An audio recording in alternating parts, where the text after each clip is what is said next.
Massa. O nome dele é Otávio Dali Zotti Carvalho, daqui de Barreiras, na Bahia. Seguinte, Candreva. Com as pessoas aprendendo a trabalhar em casa, os deliveries de comida em ascensão, compras pela internet e idem. Qual a tendência de aluguéis e valor de imóveis nas consideradas ótimas localizações de grandes centros? Captou a pergunta? Eu achei uma pergunta excelente, porque nesse movimento de pandemia, né, as pessoas se adaptando ao home office, tem se falado muito numa fuga dos grandes centros. O Murilo Gun tem batido muito nessa tecla, né? Eu vejo que você tem debatido no bom sentido com ele ali no Instagram direto, essa questão de voltar às vilas. E aí? O que você acha? Qual que é a tendência? Otávio, né? Dali Zotti Carvalho. Nome chique, a gente não, mas vamos só de Otávio. Vamos que vamos. É verdade. O Murilo, ele tá numa onda do amor, ele tá numa vibe natural e tal. E é interessante, acho que existe ali um caminho, de fato, poderoso para isso e pode funcionar para muita gente. Eu conheço vários amigos nessa linha.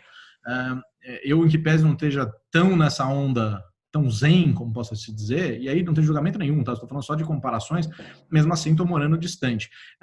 Isso é uma questão que a gente já tinha analisado, já tinha batido um pouco. Você pegar, tem até palestra minha, eventualmente falando disso em 2015, 2016. Isso não é para dizer, nossa, você viu em 2015, nossa, como você é um gênio. Não é isso, não. Mas é para dizer o seguinte, esse movimento de esvaziamento urbano, ele é um movimento que faz sentido não só por essa questão do delivery, como foi bem mencionado pelo Otávio, ou pelas pessoas trabalhando em home office, mas por um outro lado, que é a melhoria dos transportes. Os nossos transportes têm evoluído de uma maneira tremenda. Se você parar para pensar, aqui no litoral onde eu estou, na época do meu avô, quando ele pela primeira vez veio para esse mesmo condomínio construir uma outra casa aqui, levava 7, 8 horas para você chegar aqui. Hoje levam 2 horas e pouco. Isso significa que as estradas melhoraram, os veículos melhoraram, os acessos melhoraram. Se você extrapola isso, e a tendência, como é que você desenha uma tendência muitas vezes? Pega uma coisa que já está crescendo e extrapola ela lá para o além do negócio. Mesmo que você vá para o absurdo. Mesmo que você não chegue no absurdo, você tem um norte para onde está indo. E aí você pega, por exemplo, transportes como o Hyperloop da vida. E eu tenho certeza que vários dos seus ouvintes têm comentário aqui no seu podcast, Julival. O pessoal pode deixar comentários, não? Eles mandam por e-mail ou pelo meu WhatsApp no direct. Então o pessoal manda aí quem gostaria de morar na praia, por exemplo, não mora, ou quem mora na praia, ou qualquer outro lugar gostaria de morar na floresta e tal. E eu tenho certeza que um monte de gente gostaria de morar num lugar diferente de onde mora.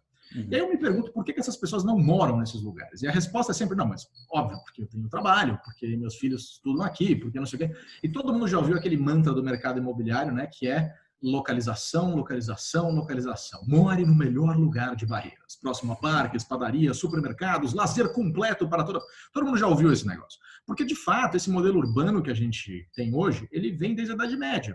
É um modelo de você trazer um monte de recursos, concentrar esses recursos em alguns lugares e depois pulverizá-los, certo? Então você traz um monte de grãos, por exemplo, coloca no centro de distribuição, do centro de distribuição vai para o supermercado, do supermercado as pessoas vão lá, pegam e distribuem para cada um para suas unidades de consumo, certo? Então você distribui. E é um modelo que funcionou durante muito tempo. Mas se você for parar para pensar, hoje você pode primeiro produzir de maneira remota. Você começa a ter impressoras 3D, tem um negócio agora com impressora quântica, que produz a partir da molécula, não sei explicar o negócio, mas você começa a ter tecnologia suficiente para produzir de maneira dispersa. E mais, você consegue ter pessoas vivendo em lugares muito distantes da onde executam os seus trabalhos, por exemplo, da onde podem ter reuniões, não só podendo chegar virtualmente, como a gente pode fazer por um Zoom e etc., mas podendo chegar até presencialmente. Um Hyperloop, para quem não sabe, um trem de altíssima velocidade, projeto aberto do Elon Musk, mas que tem aí diversas aplicações pelo mundo, faz São Francisco, Los Angeles em 6 horas, faz São Paulo, Barreiras em 6 horas, 5 horas. Faz São Paulo, Barreiras em 15 minutos, São Francisco, Los Angeles em 15 minutos, sendo que é um trajeto que leva 6 horas, 7 horas para Barreiras, ainda mais. São Paulo, Barreiras deve ser o quê, uns 14, 15, quase dias. São Paulo, Barreiras, acho que são quase 2.000 quilômetros ou mais, né? Esse trem faria esse trajeto aí em coisa de 20 minutos, mais ou menos. Então, para pensar que coisa maluca, você não precisa morar mais na cidade, você pode morar distante. Então, de fato, a gente deve ver um movimento de migração urbana, não porque as pessoas querem ficar longe das cidades apenas, isso também acontece, mas porque elas podem. essa é a grande negócio. A vontade já estava lá. E é uma tríade sempre de vontade, tecnologia e conjuntura. A conjuntura, a pandemia acelerou. A vontade já está lá, a tecnologia está chegando. E essa tecnologia vai permitir que a gente faça. E aí é muito interessante analisar como empresas transversalmente roubam relevância das outras. O Zoom, por exemplo, sequestrou relevância das companhias aéreas. É uma concorrência que, se você olhasse de cara, não tem nada a ver. Mas ele extraiu a relevância das companhias aéreas para si. E não é que extraiu só durante a pandemia, está enfatizado agora, mas depois, certamente, muitas organizações vão deixar de fazer reuniões presenciais, fazer executivo voar para lá e para cá, etc., e vão fazer de maneira virtual. E aí o outro ponto é, será que isso vai ser para todo mundo, né? Que as pessoas o pessoal já joga para o exagero, né? De pendula, não, agora não vai ter mais escritório nenhum, ninguém mais vai ficar nos escritórios, acabou, vão fechar tudo, não vai ter mais empresa imobiliária e tal. Não é isso também. A gente vai ter um processo mais acelerado de algo que já vinha acontecendo.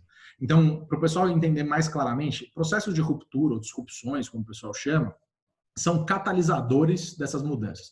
Eles aceleram esse processo, mas os processos já vinham acontecendo. Então, você já tinha a questão de home office, já tinha a questão das pessoas migrando, tentando morar fora das cidades, tentando ter uma qualidade de vida melhor, isso já era uma preocupação das pessoas. O que acontece com a pandemia é que isso se acelera e a tecnologia tem uma curva de adesão maior, como eu falei dos bancos, por exemplo, a mesma coisa para live streaming, essas coisas todas, o NetShowme, por exemplo, do Dani e do Rafa, aliás, bons para você convidar aqui para um próximo episódio, já fica aqui a sugestão, eu posso os apresentar se você não os conhecer.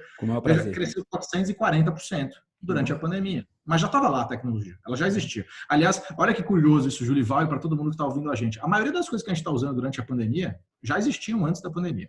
Aliás, talvez a totalidade delas. Zoom já estava aí. Live de Instagram já estava aí. Banco digital já estava aí. App de delivery já estava aí. Todas essas coisas já existiam antes. O que acontece é que aumentou a adesão. Mais pessoas utilizam e aí mais serviços entram. Então a velocidade disso cresceu. De novo, a grande novidade é a velocidade, não a inovação em si. Perfeito, excelente. Então, resumindo, você acredita que esse movimento de fuga para as zonas rurais ou interiores pode acabar sendo acelerado também nesse momento pós-pandemia? Seria isso? Acho que sim. Não diria regiões rurais, não, tá? Eu não acho que é isso. Não, acho que quando eu falo rurais, seria necessariamente, por exemplo, tirar a maioria da galera ali, Moema, Morumbi ali e mandar para interiores.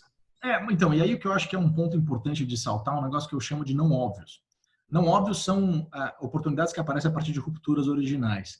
Esses não óbvios, numa questão dessa, por exemplo, você não vai ser o cara que faz um Hyperloop, né? Um projeto de trilhão, então isso não... Os mortais não vão ter acesso a isso. Você não vai empreender com um projeto Hyperloop.